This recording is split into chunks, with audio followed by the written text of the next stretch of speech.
Hello, Namaskar. This is Firstpost and you're watching Vantage with me, Palki Sharma.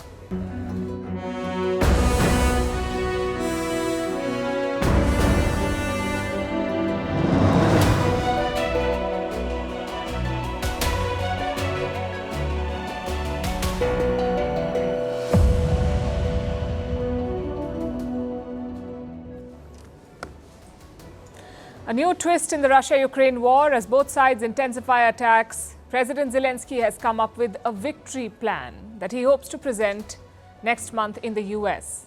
It talks about the need for dialogue, but is it rooted in the reality of the battleground? We'll discuss that.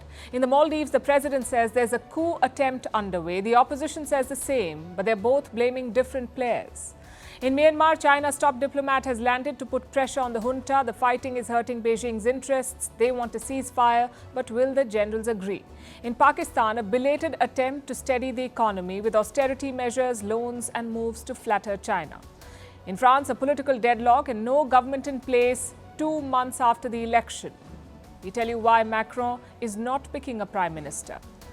In the Kolkata rape and murder case, violent protests and politics overshadow the real issues. In Kerala, more women speak up against abusers in the film industry. Some of them are prominent actresses who were silenced.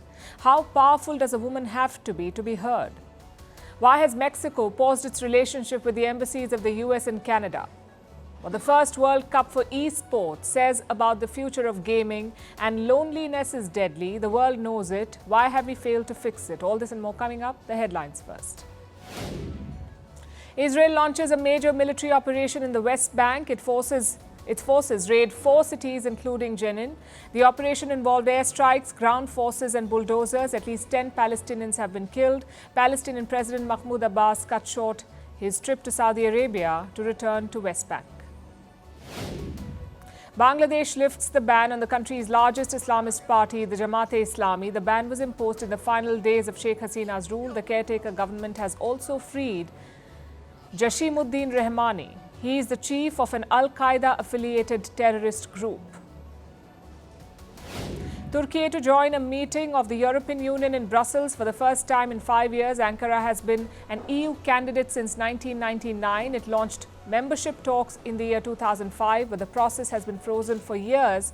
Turkey hopes Thursday's meeting will help reopen channels for dialogue. UK Prime Minister Keir Starmer meets German Chancellor Olaf Scholz in Berlin. This is Starmer's first bilateral trip since taking office last month. He will travel to France next. Britain's ties with its European allies have been damaged by Brexit, but Starmer has promised to rebuild the trust. And thousands without power in southern Australia. Strong winds topple trees and power lines. Almost 20,000 people affected by the power cuts. The state of Victoria has issued a severe weather warning. Parts of Melbourne have also been hit.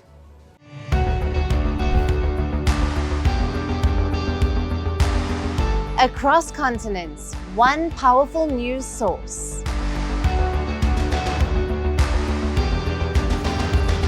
Bringing you diverse perspectives on the issues that matter.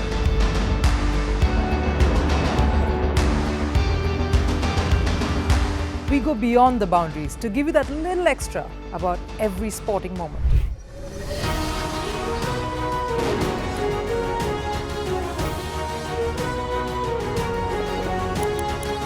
So thank you for making Firstpost 5 million strong. We're counting on your support, and you can trust us to bring you the news unfiltered and unvarnished.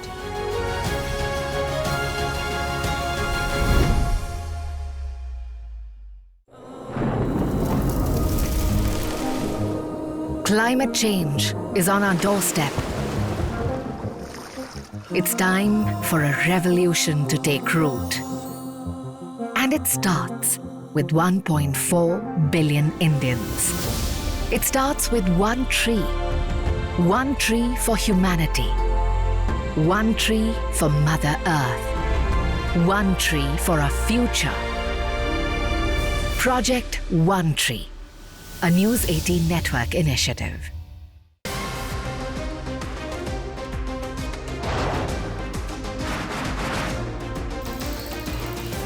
On the today, the T20 World Cup bandwagon has moved across to the West Indies. What can you expect from this? Hello, I'm Alison Green, coming to you from Durban, South Africa.